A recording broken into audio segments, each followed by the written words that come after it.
જી, એ મને મળેલી માહિતી પ્રમાણે સ્ટોર છે એનું 2015ની અંદર કંઈક ટેન્ડર થયેલું હતું, ત્યારે હું અહીંયા હતો નહીં. મેં અત્યારે માહિતી લીધી છે અને આપ સૌને ખ્યાલ છે એ રીતે કે હેલ્થ મિનિસ્ટર શ્રીના ધ્યાનમાં આવતા અમને એમની સૂચના મળેલી છે કે ભાઈ આ મેડિકલ સ્ટોર છે એમને ખાલી કરાવો. એટલે અમે એ મેડિકલ સ્ટોરને નોટિસ પાઠવી દીધેલી છે અને એ ટૂંક સમયની અંદર મેડિકલ સ્ટોર ખાલી થઈ જશે અને અમે એને જનઔષધિ પ્રધાનમંત્રી જનઔષધિ સ્ટોરને સોંપી દઈશું.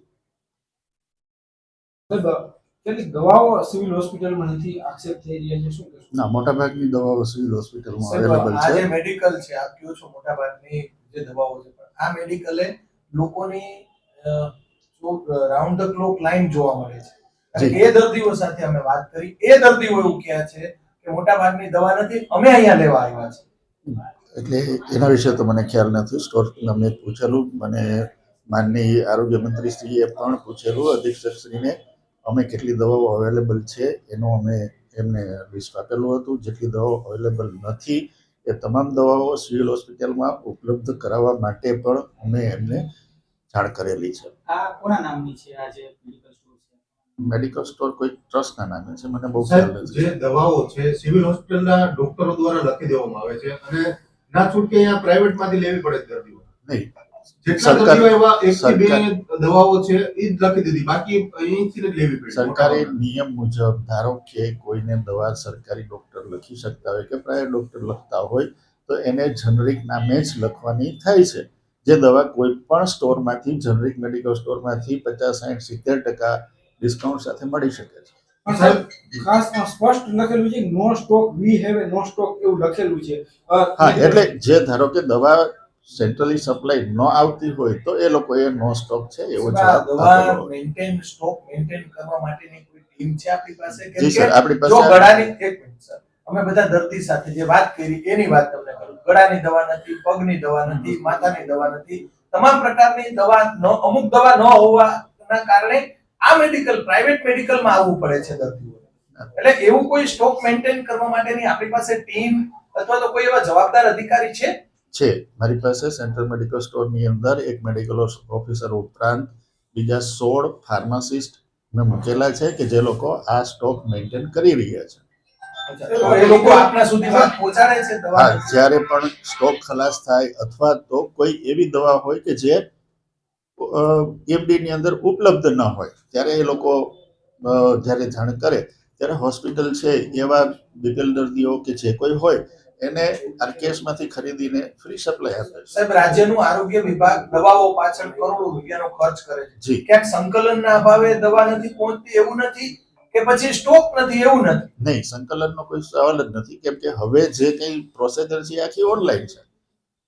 મારી પાસે ધારો કે ગાંધીનગરની અંદર GMSL ની અંદર કેટલી દવા છે તો ઓનલાઈન હું અહીં બેઠા બેઠા જોઈ શકું છું. એટલે સંકલનનો કોઈ અભાવ નથી. તો આવતી નથી એવું કહી હા, શકાય? બની શકે કે ક્યારેક એ દવાનો સ્ટોક અવેલેબલ સેન્ટ્રલમાં જ ન હોય તો આપણા સુધી ન પહોંચતો હોય તો સિવિલ હોસ્પિટલ એમને આરકેએસમાંથી ખરીદીને પહોંચાડે છે. મોટા ભાગની દવાઓ જે ઈડીએલ ની અંદર સમાવેશ થયેલો છે 700 દવાનો, એમાંથી આપણે 80% દવાઓ ઉપલબ્ધ છે. બાકીની જે ન હોય તો આપણે ઉપલબ્ધ કરાવવાનો પ્રયત્ન કરી રહ્યા છીએ.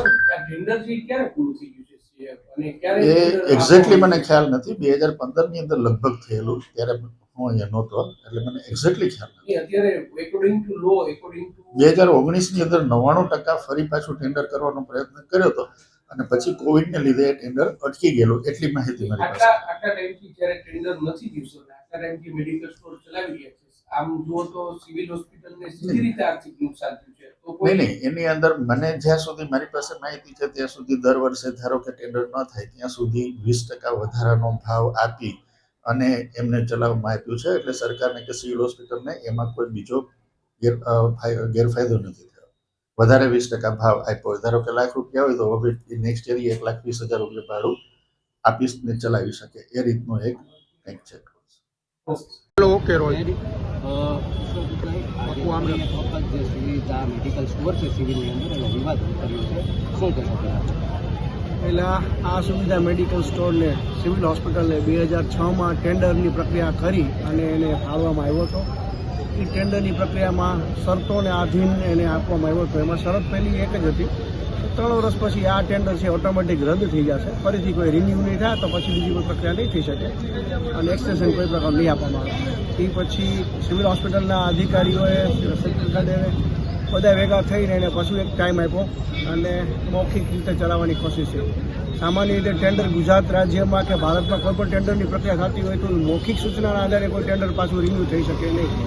પણ આ સુવિધાનું ટેન્ડર છે રાજકીય આગેવાનોના ઓઠા નીચળ ચાલતું હોય અને ભાજપના આગેવાનોના કુટુંબનું હોય એટલે એને બેનિફિટ અપાવવા માટે સિવિલ સુપ્રિન્ટેન્ડન્ટ નિયમોને નેવે મૂકી અને મૌખિક સૂચનાઓ આ લોકોની છે ચીફ અને ગુજરાત આરોગ્ય કમિશનની એમ ચલાવી અને આ ટેન્ડર અત્યાર સુધી ખોટી ગેરકાયદે ચલાવવામાં આવ્યો છે. અમે લોકો રાજકોટ શહેર કોંગ્રેસ સમિતિ અને ગુજરાત પ્રદેશ કોંગ્રેસ સમિતિના લોકોએ આવા ભાજપના મળતિયાઓની સાથે જે કૌભાંડો ભાજપના મળતિયાઓની રહેબરી થણા ટેન્ડર આ કહેવાય છે છગનભાઈ કથિરિયા એટલે વલ્લભભાઈ કથિરિયાના સગા નાના ભાઈ છે. વલ્લભભાઈની પોતાની એક રાજકીય છાપ અને વલ્લભભાઈ પોતે પણ એક સંસદ સભ્ય શ્રી રહ્યા છે.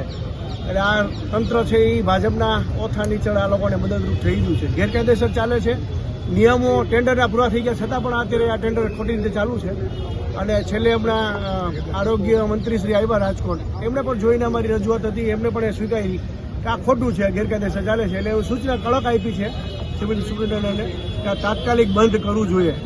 પણ આ સિવિલ સુપ્રિન્ટેન્ડન્ટના ફૂટેલા અધિકારીઓ જે મદદ ગેરકાયદેસર કરવાની કોશિશ કરી રહ્યા હતા એ પૈકીના એક ડૉક્ટર મહેન્દ્ર ચાવડા ઓચિંતા જાગૃત થયા અને એને મેદાનમાં આવવું પડ્યું અને એને સુપ્રિન્ટેન્ડન્ટને મિસગાઈડ કરવાની કોશિશ કરી કે ટેન્ડરની પ્રક્રિયાના નિયમો મુજબ આપણે કામગીરી કરી શકાય.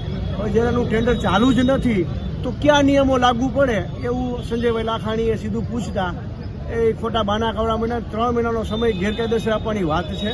આ કોઈ પ્રકારે ચલાવી લેવાય નહીં. રાજકોટ શહેર કોંગ્રેસ સમિતિ અને પ્રદેશ કોંગ્રેસ સમિતિવાળા આની સામે આંદોલન કરશે અને આ સુવિધા ગેરકાયદેસર ચાલતું સુવિધા મેડિકલ સ્ટોર તાત્કાલિક બંધ કરાવવું પડશે.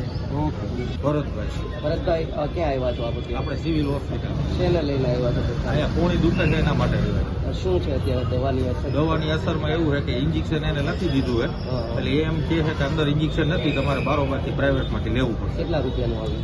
આ 87 રૂપિયા. અચ્છા, અત્યારે જે દવા તમને અહીંયા સારવાર વિનામૂલ્યે ફ્રીમાં થાય છે, દવા પણ ફ્રીમાં અપાતી છે નહીં, કેટલી મુશ્કેલી હોય છે? મુશ્કેલી તો પડે ને સાહેબ. હું બધા કે આપણે સિવિલમાં ટ્રીટમેન્ટ બધી ફ્રી ઓફમાં થાય છે અને એવું છે તો અત્યારથી દવા છે એ બારોબારથી લેવી પડે. શું કહેશો? શું અત્યારે તમારી રજૂઆત? સરકાર આમાં થોડુંક ધ્યાન આપે ને ટોટલી દવા તમામ પૂરી પાડે અને પબ્લિક હેરાન ના થાય.